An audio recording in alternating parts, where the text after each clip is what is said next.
Dans un petit traité de la joie, sous-titré avec bonheur « Consentir à la vie », le philosophe Martin Stephens nous interpelle en ces quelques mots. On ne réfléchit peut-être plus assez sur ce fait que Marie a donné à l'ange son consentement. Dieu a suspendu le plan de sa manifestation au petit oui d'une jeune femme pauvre.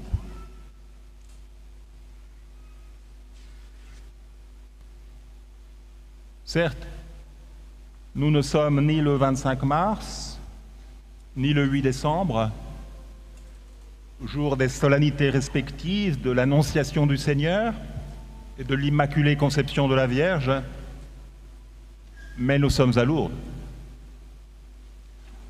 où un certain 25 mars 1858, au terme d'un parcours de 3 semaines d'apparition, du 11 février au 3 mars, suivi de 3 semaines de silence, du 4 au 25 mars, Notre-Dame a adressé à Bernadette ces dernières paroles: « Je suis l'Immaculée Conception ». Non seulement ce n'est pas une figure de style, mais Marie n'apparaît jamais pour son propre compte, pour revendiquer sa place dans l'Église, mais pour susciter la rencontre avec Dieu en orientant vers son Fils. Son Immaculée Conception, nous disait Saint Jean-Paul II ici même, le 15 août 2004, est le signe de l'amour gratuit du Père, l'expression parfaite de la rédemption accomplie par le Fils, le point de départ d'une vie totalement disponible à l'action de l'Esprit. La plénitude de grâce de Marie est relative et proportionnée à sa maternité divine, elle est mère de Dieu, à sa maternité ecclésiale, elle est mère de l'Église, elle est l'unique mère de l'unique Sauveur. Lorsqu'elle apparaît au XIXe siècle en France, en divers lieux,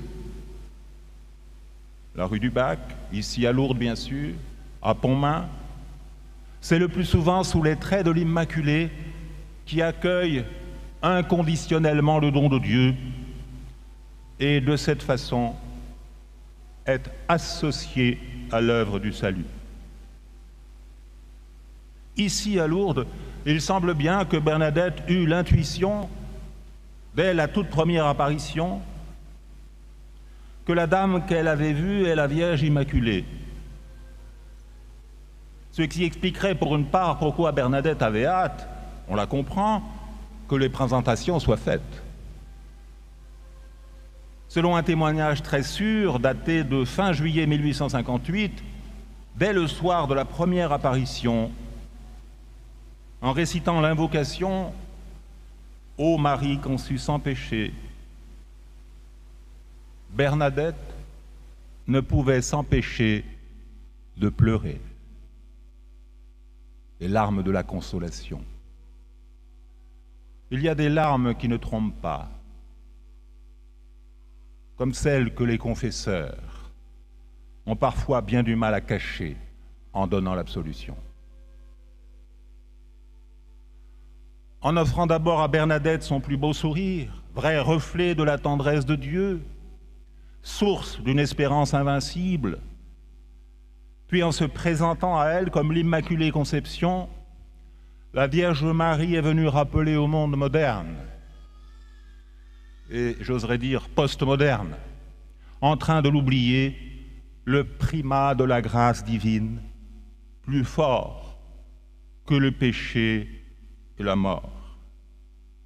Cette victoire de la grâce, Marie, qui est la pauvreté faite grâce, Marie en a vécu dès sa conception.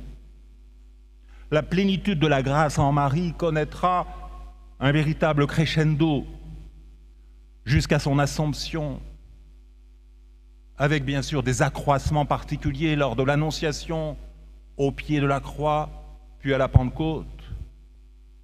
Marie n'est pas venue à Lourdes simplement pour rappeler sa conception immaculée comme un simple événement de l'histoire de son âme. Elle n'est pas venue nous présenter son CV, mais comme une grâce qui, pour elle et pour nous et à travers elle, jaillit continuellement du dessein éternel de Dieu.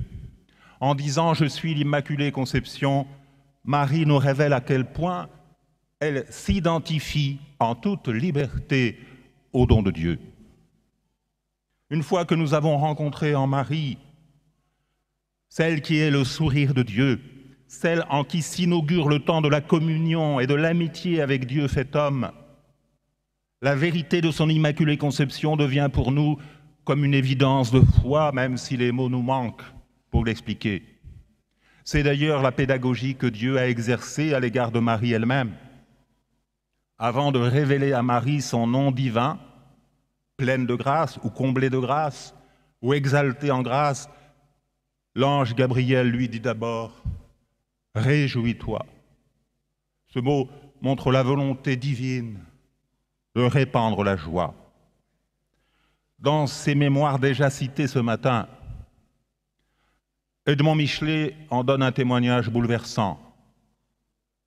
Déporté au camp de concentration de Dachau, il raconte comment, à partir de l'été 1944, il parvenait à assister à de brèves mais ferventes messes, célébrées bien sûr par des prêtres eux aussi déportés, à de brèves mais ferventes messes aussi matinales que clandestines. Écoutons ce témoin. Différentes confessions se partageaient le bloc 26 et la chapelle. Une statue de la Vierge avec l'accord de tous fut disposée à droite de l'autel au cours du dernier hiver. Elle était l'œuvre d'un déporté, au prix de difficultés que nous n'avions aucune peine à imaginer. Taillée dans un bois de couleur claire, stylisée, elle pouvait figurer aussi bien à l'étoile du matin que le salut des infirmes, la consolatrice des affligés que la reine des martyrs. Tout le monde se mit d'accord pour l'appeler Notre-Dame de Dachau. Ce nom disait tout à la fois. Je voudrais dire, poursuit Michelet, la véritable découverte que beaucoup de déportés ont fait de la Vierge Marie. Dans un univers inhumain, dans l'océan de haine qui prétendait nous submerger, l'humaine tendresse, la bonté inépuisable et si accessible de Marie nous furent souvent cause de joie. Si nous avons lu l'évangile de l'Annonciation, ce moment unique de l'histoire mondiale de la femme, car, comme nous le savons, en matière de promotion de la femme, Dieu n'a rien approuvé. Moment unique de l'histoire mondiale de la femme, mais aussi moment culminant de ce que Paul VI appelait le dialogue de salut. C'est précisément parce qu'il est question de celle que l'ange salue par ces mots. « Réjouis-toi, comblé de grâce ». Cette parole, ce joyau, c'est le plus beau nom de Marie, celui que Dieu lui-même lui a donné. Origène, déjà au IIIe siècle, faisait observer que jamais un titre pareil ne fut donné à un être humain.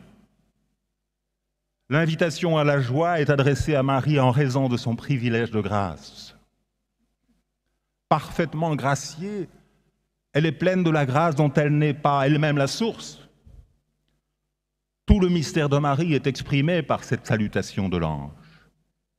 Pour le dire, saint Luc emploie un terme rare, mais que l'on rencontre aussi au début de l'épître aux Éphésiens, notre première lecture, lorsque saint Paul évoque, nous l'avons entendu, cette grâce dont Dieu nous a comblés en son Fils bien-aimé à la louange de sa gloire.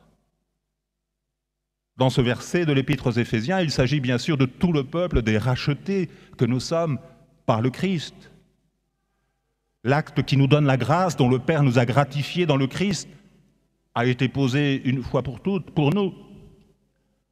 Mais bien sûr, ça ne veut pas dire qu'il aurait déjà atteint chez nous toute sa perfection. Entre nous, cela se saurait. C'est pourquoi nous avons tant besoin de la médiation maternelle de l'Immaculée. Le Saint curé d'Ars, que nous fêterons demain, l'avait bien compris en disant « Si nous ne pouvons entrer au ciel comme des innocents, nous pourrons toujours y entrer comme des pénitents. » Marie a-t-elle dit autre chose à Fatima, à Lourdes et ailleurs? Écoutons encore la voix du résistant déporté Edmond Michelet. Dans la contemplation de la Vierge au pied de la croix, nous découvrions un sens nouveau à notre misère.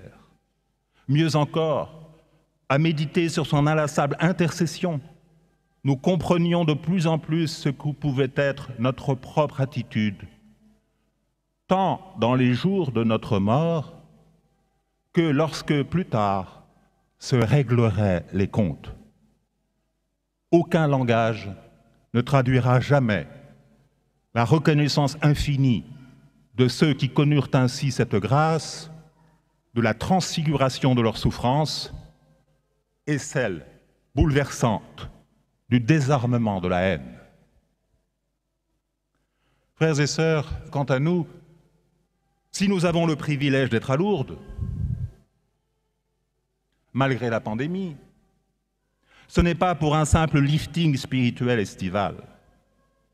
C'est pour que des souffrances soient transfigurées, pour que des aveuglements cessent, que des injustices, y compris au sein de l'Église, y compris au sein de nos familles, de nos communautés, soient réparées, que la culture de mort sous toutes ses formes, bien plus dangereuse encore que le Covid-19, perde du terrain et rencontre en nous tous, non pas des résignés désabusés, mais de vrais résistants.